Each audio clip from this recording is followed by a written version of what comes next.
Hi hello అందరికి నమస్తే. ఇటు ఆంధ్రప్రదేశ్లో కానీ అటు తెలంగాణలో కానీ రెండు రాష్ట్రాలలో వీళ్ళు రెండు రాష్ట్రాల ముఖ్యమంత్రులు చెప్తున్న మాట ఏంటంటే మనకు అప్పు పుట్టడం లేదు, పథకాలు అమలు చేయాలంటే ఖజానా ఖాళీగా ఉంది. ముఖ్యంగా ఆంధ్రప్రదేశ్లో చంద్రబాబు నాయుడు గారు ప్రతి మీటింగ్లో చెప్పేటువంటి మాట ఇదే, చెయ్యాలని ఉంది కానీ ఖజానా ఖాళీగా ఉంది, ఏం చేస్తాం తమ్ముళ్ళు అని చెప్పి పదే పదే ఈ మాట చెప్తా ఉన్నారు. సంపద సృష్టికి సంబంధించి కూడా చెవులో చెప్పమని చెప్తా ఉన్నారు. సో ఇలాంటప్పుడు మామూలుగా ఖజానా ఖాళీగా ఉంది, డబ్బులు లేవు, ఆర్థిక పరిస్థితి బాగాలేనప్పుడు సాధారణంగా మన ఇళ్ళలో మనం ఏం చేస్తాం, చాలా ఖర్చులు పెట్టాలని చాలా ప్రతిదీ కూడా ఆలోచించి జాగ్రత్తగా ఖర్చులు పెడతాం.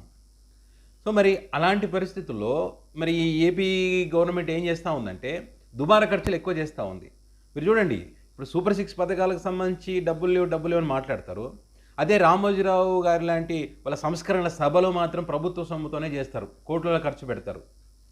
అదేవిధంగా వీళ్ళు ఏమి చేయని దానికి మేము చేసాం అద్భుతాలు చేశామని చెప్పి వాళ్ళకు అనుకూలమైనటువంటి ఒక మీడియా, ఒక వర్గం మీడియా ఏదైతే ఉందో ఆ వర్గం మీడియాకు ప్రమోషన్ పేరుతో, ఈ కార్యక్రమాలకు సంబంధించి ప్రమోషన్ పేరుతో మరి వాళ్ళకు ఏమంటారు అడ్వర్టైజ్మెంట్ల రూపంలో కోట్ల రూపాయలు డబ్బులు ఇస్తూ ఉన్నారు. మరి ఈ మధ్య బిగ్ టీవీకి సంబంధించి కూడా 59 లక్షల రూపాయలు ఇచ్చిన సంగతి మరి గుర్తుండే ఉంటుంది అందరికీ.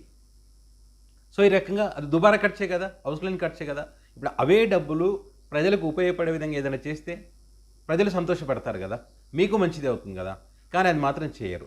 ఇట్లా లేనిది ఎప్పుడైనా విషయం బిగ్గా ఉందంటే పబ్లిసిటీ పీక్స్లో ఉంటుంది. ఒక సినిమాలో డైలాగ్ కూడా ఉంది కదా, అది నిజం అనమాట. సో ఆ రకంగానే ఈ గవర్నమెంట్ కూడా చేస్తూ ఉంది. మరి ఇదే కాకుండా ఇప్పుడు నిజంగానే డబ్బులు లేవు అన్నప్పుడు మొన్న అమరావతికి సంబంధించి శంకుస్థాపన ఆల్రెడీ చేశారు. మొన్న మళ్ళీ రెండవసారి శంకుస్థాపన చేయడం వల్ల ఏమైనా ఉపయోగం జరిగిందా?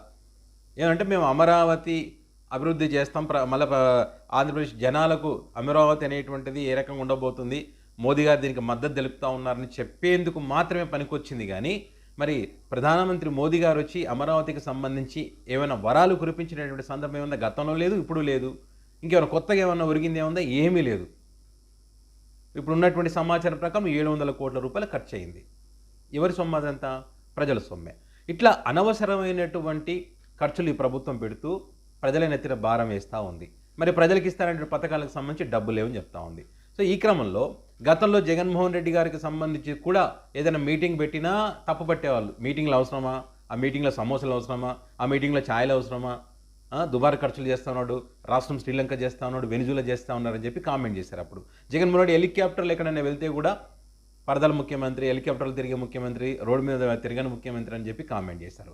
అప్పుడైనా జగన్మోహన్ రెడ్డి గారు ఒక్కరే హెలికాప్టర్లు తిరిగారు. ఇప్పుడు వీళ్ళు ఇక్కడ పవన్ కళ్యాణ్ గారు హెలికాప్టర్లు తిరుగుతారు, లోకేష్ గారు హెలికాప్టర్లు తిరుగుతారు, చంద్రబాబు నాయుడు గారు అంటే తప్పదు, ముఖ్యమంత్రి గారు హెలికాప్టర్లు తిరుగుతారు. ఇట్లా ముగ్గురు తిరుగుతూ ఉన్నారు హెలికాప్టర్లో. ఈ ఖర్చు అంతా వాళ్ళ జోబుల నుంచి పెట్టుకుంటారా? ప్రభుత్వ సొమ్మే కదా. ఇప్పుడు ఎమర్జెన్సీ ఉంటే ఏదైనా ఒక ఏమంటారు వరదలు వచ్చో లేకుంటే పంటను పరిశీలించాల్సిన అవసరం ఉంటే, అంటే కింది నుంచి చూడలేనటువంటి పరిస్థితుల్లో హెలికాప్టర్లో రివ్యూ చేస్తారు పైనుంచి.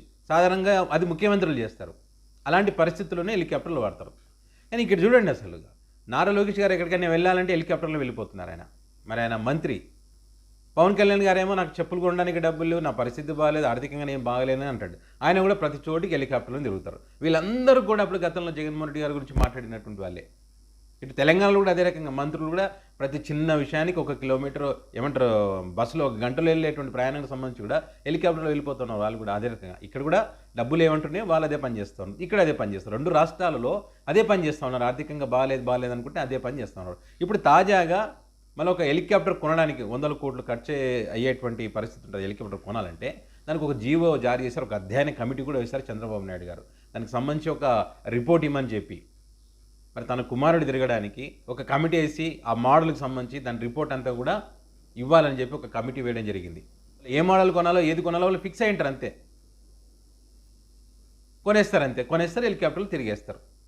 వాళ్ళ హెలికాప్టర్లలో 1 కిలోమీటర్ ప్రయాణం అయినా సరే వాళ్ళ హెలికాప్టర్లు తిరుగుతారు. అది వాళ్ళు ఇప్పుడు వాళ్ళ అధికారులు ఉన్నారు కాబట్టి దాని గురించి ఎవ్వరు వాళ్ళ వర్గం మీడియా కూడా మాట్లాడదు. ఇటు వేరే వాళ్ళు తిరిగారనుకోండి ఖచ్చితంగా ప్రశ్నిస్తారు, ప్రజల సొమ్ము వృధా అవుతుంది అని చెప్పి ప్రశ్నిస్తారు. అట్లా ఉంది చూడండి, రాష్ట్ర ఆర్థిక పరిస్థితి బాగాలేదు అనుకుంటూనే ఈ రకంగా మళ్ళీ ఇప్పుడు చంద్రబాబు నాయుడు గారు తాజాగా ఒక జీవో విడుదల చేశారు ఒక హెలికాప్టర్ కొనడానికి.